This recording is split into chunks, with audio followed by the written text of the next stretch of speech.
لله رب العالمين والعاقبة للمتقين والصلاة والسلام على سيد الأنبياء والمرسلين أما بعد أعوذ بالله من الشيطان الرجيم بسم الله الرحمن الرحيم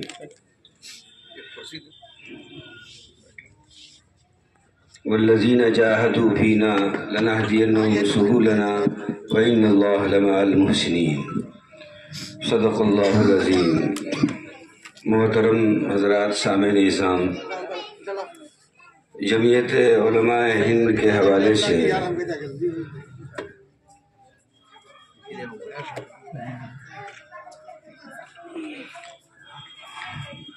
بڑی قیمتی باتیں سماعت فرما رہے تھے۔ مختلف لہجوں میں آپ نے بہت مفید باتیں سنی۔ لو حقیقت شمع اپنی جگہ پر ہے، فانوش کی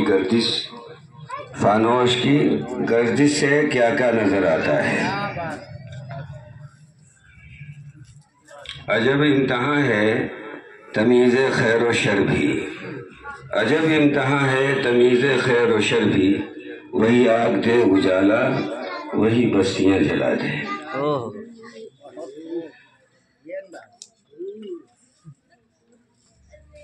حالات کے قدموں پہ قلندر نہیں گرتا، حالات کے قدموں پہ قلندر نہیں گرتا، ٹوٹے جو ستارہ وہ زمین پر نہیں گرتا۔ گرتے ہیں سمندر میں بڑے شوق سے دریا، گرتے ہیں سمندر میں بڑے شوق سے دریا، مگر دریا میں سمندر نہیں گرتا۔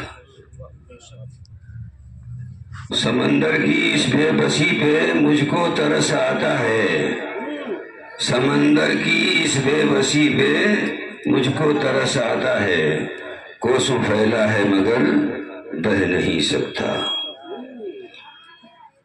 جمعیت علماء کی خدمات کو 3 حصوں میں تقسیم کیا جا سکتا ہے۔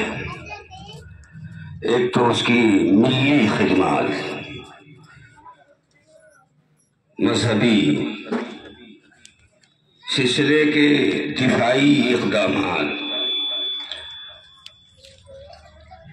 اس حوالے سے اس کی خدمات تاریخ کا ایک زرعی باب ہے، اور قومی اعتبار سے اس کی خدمات بھی روز روشن کی طرح آیا ہے، اور سماجی اور رفاہی خدمات بھی اس تنظیم جمعیت علماء ہند کے ایسی ہیں کہ اور کوئی تنظیم ان خدمات کا مقابلہ نہیں کر سکتی۔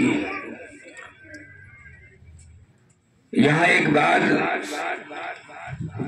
ہم بتا دیں، حضرت مولانا سید ارشد مدنی دامت برکاتہم، اللہ ان کی حیات کو طویل تر فرمائے، فرمایا کہ ہمارے نمائندے، ہمارے افراد ہمارے پاس ہمارے بلاوے پر سیلاب کی طرح چلے آتے ہیں بہتے ہوئے۔ حضرت نے فرمایا یہ اللہ کا احسان ہے، اللہ کا فضل ہے کہ جمعیت علماء ہند کا قومی صدر ہونے کی حیثیت سے میں جب کوئی آواز لگاتا ہوں تو انسانوں کا سیلاب بہتا ہوا میری آواز کی طرف چلا آتا ہے، جبکہ میں انہیں آنے کا کوئی کرایہ نہیں دیتا ہوں۔ جو ٹوٹی پھوٹی خدمات ہوتی ہیں کھلانے پلانے کی وہ کر دیتا ہوں، اور وہ بھی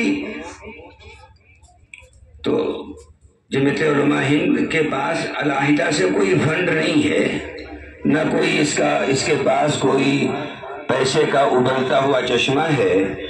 مسلم قوم کی اہل خیر حضرات کی غیور قسم کے لوگوں کی حمیت دین رکھنے والے لوگوں کی، حمیت قوم، حمیت دین رکھنے والی لوگوں کی جیبیں، مدرسوں کا بھی فنڈ ہے، بینک بیلنس ہے، اور جمعیت علماء ہند کا بھی بینک بیلنس ہی مسلم غیور اور حمیت باحمیت مسلمانوں کی جیبیں ہیں، انہی جیبوں سے نکال کر کے پھر غریبوں پہ تقسیم کر دیا جاتا ہے۔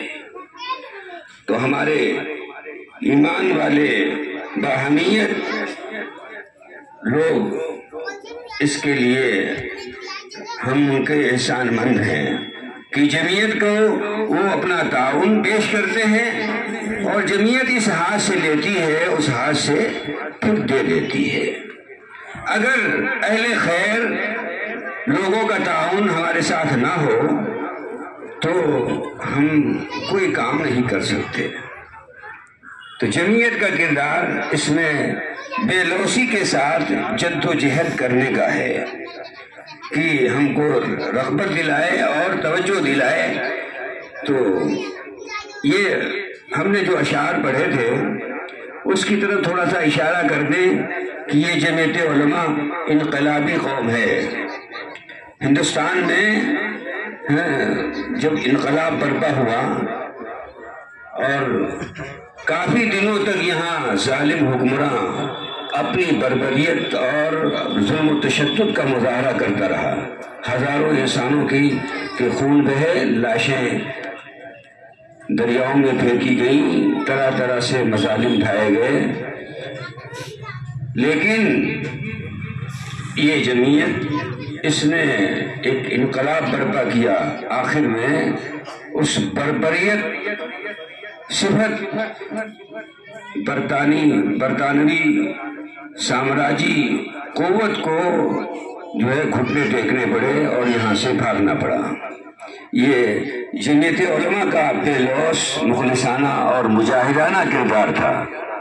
حضور علیہ السلام کے ساتھی بڑی صفات کے حامل تھے، لیکن ان تمام صفات کو 3 صفتوں میں نے اکٹھا کیا ہے۔ ایک صفت یہ ہے کہ وہ بہادر ہو، شجاعت اس کے اندر ہو۔ دوسری چیز یہ کہ وہ با استعداد ہو، اور تیسری چیز یہ کہ وہ مخلص ہو۔ اگر مخلص ہے تو با استعداد ہونا بھی کارگر، اور مجاہد ہونا بھی کارگر، اور اگر مخلص نہیں ہے تو مجاہد ہونا بھی بیکار، اور کیا کہتے ہیں با استعداد ہونا بھی بیکار۔ حضور علیہ السلام کے صحابہ، ان کے گرد و پیش آگے پیچھے چلنے والے 3 صفات کے حامل تھے، مخلص تھے، با استعداد تھے، مجاہدانہ صفت رکھتے تھے، نہیں شجاعت ان کی صفت تھی۔ میری بھی یہ اندر سے خواہش ہوتی ہے کہ میرے قریب رہنے والے ہیں اور مجھ کو طاقت دینے والے، میرا سہارا بننے والے، میرا ہاتھ پیر بننے والے 3 صفتوں کے حامل ہوں۔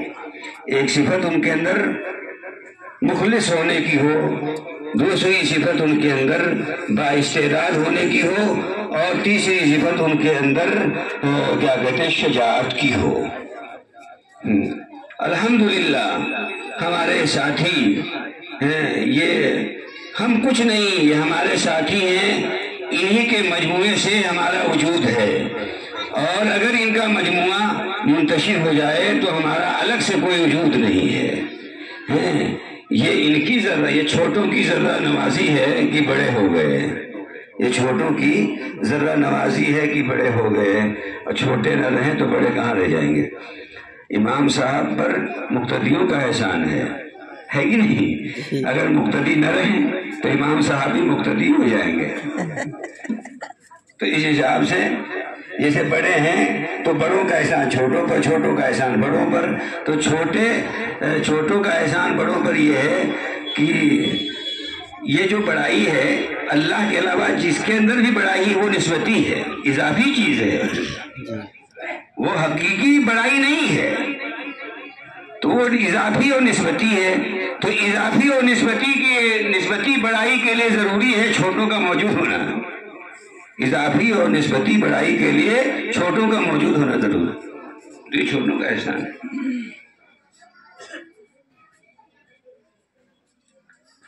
بڑی تعریفیں کر رہے تھے ساتھی ہمارے. وہ چیزیں ہیں نہیں. اللہ تعالیٰ پیدا کر دے. یہ گمان ہے یہ اللہ تعالیٰ پیدا کر دے اور ان کے ساتھ مرنا جینا ہو جائے, مغفرت ہو جائے.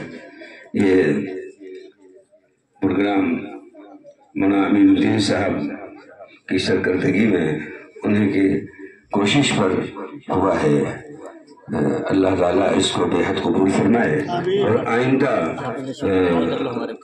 جب کوئی اس سلسلے کا پروگرام ہوگا تو امید کی جائے گی اس سے زیادہ بڑھ چڑھ کر اس پروگرام کو کامیاب بنایا جائے. اللہ تعالیٰ ہم سب کی جہد کو, محنت کو قبول فرمائے, اخلاص سے ہم سب کو مالا مال فرمائے. میں بہت بہت شکر گزار ہوں آپ حضرات کا. آپ حضرات نے اتنا وقت دیا اور ہمارے احباب کی باتیں سنی, اور ہم اپنے احباب کے بھی بے حد شکر گزار ہیں جن کے درمیان ہم ہیں اور جن کے درمیان ہم آئے اور جن کے بیچ میں ہم ہو کر کے جائیں گے. تو کندھوں پہ جائیں گے, انہیں کے کندھوں پہ جائیں گے. ٹھیک ہے. وما علینا الا البلاغ.